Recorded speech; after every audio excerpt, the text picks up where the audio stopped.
अनु एक छोटे से गांव में अपने बाबा रामनाथ के साथ रहती थी। उसके बाबा मजदूरी करते थे, खेतों में तेज धूप में कड़ी मेहनत करते थे। जिंदगी मुश्किल थी और पैसे हमेशा कम पड़ते थे। इतनी मुश्किलों के बावजूद रामनाथ ने यह सुनिश्चित किया कि अनु को कभी प्यार की कमी महसूस न हो। रामनाथ अनु को सबसे अच्छा देना चाहते थे। उन्हें पढ़ाई की ताकत पर यकीन था। वो हमेशा कहते थे, अनु बेटा, शिक्षा ही तुम्हारी असली दौलत है। अनु, एक तेज और सीखने की इच्छुक बच्ची, ने अपने बाबा को कभी निराश नहीं किया। वो मिट्टी के तेल के लैंप की रोशनी में मन लगाकर पढ़ाई करती थी। हर सुबह अनु गांव के स्कूल जाती थी।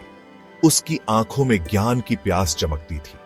उसे नई चीजें सीखना बहुत पसंद था। उसके टीचर्स उसकी इंटेलिजेंस और मेहनत से बहुत इंप्रेस्ड थे। अनु हमेशा अपनी क्लास में फर्स्ट आती थी, लेकिन उनकी फाइनेंशियल सिचुएशन अनु की पढ़ाई पर एक साया डालती थी। कई दिन ऐसे भी आते थे जब अनु को किताबों और स्कूल सप्लाईज की चिंता होती थी।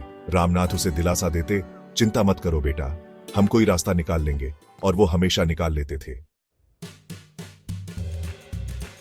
एक दिन स्कूल प्रिंसिपल ने स्कॉलरशिप कंपटीशन का अनाउंसमेंट किया। जीतने वाले को 1 साल के एजुकेशनल एक्सपेंसेस के लिए पैसे मिलते। अनु के दिल में उम्मीद की किरण जागी। यह स्कॉलरशिप उनकी प्रॉब्लम्स का सॉल्यूशन हो सकती थी। अपनी बेटी की ईगरनेस देखकर रामनाथ ने सैक्रिफाइस करने का फैसला किया। उन्होंने अपनी थोड़ी सी सेविंग्स से अनु के लिए नए कपड़े और एक सुंदर पेन खरीदा। वो चाहते थे कि उनकी बेटी कॉन्फिडेंट और प्रिपेयर्ड फील करे।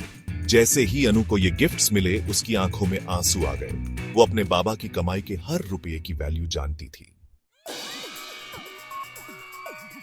कंपटीशन का दिन आ गया। अनु अपने बाबा की इनकरेजिंग नजरें अपने ऊपर महसूस कर सकती थी। उसने एक गहरी सांस ली और लिखना शुरू किया। नॉलेज और उसके अपने ड्रीम से भरे वर्ड्स उसके पेन से बहने लगे। कुछ दिनों बाद रिजल्ट्स अनाउंस हुए। अनु ने फर्स्ट प्राइज जीता था। खुशी से भरकर अनु अपने बाबा के पास दौड़ी। रामनाथ ने अपनी बेटी को गले लगा लिया। उनकी आंखों में गर्व की चमक थी। उनकी बेटी की जीत उनके सभी सैक्रिफाइसेस का रिवॉर्ड थी।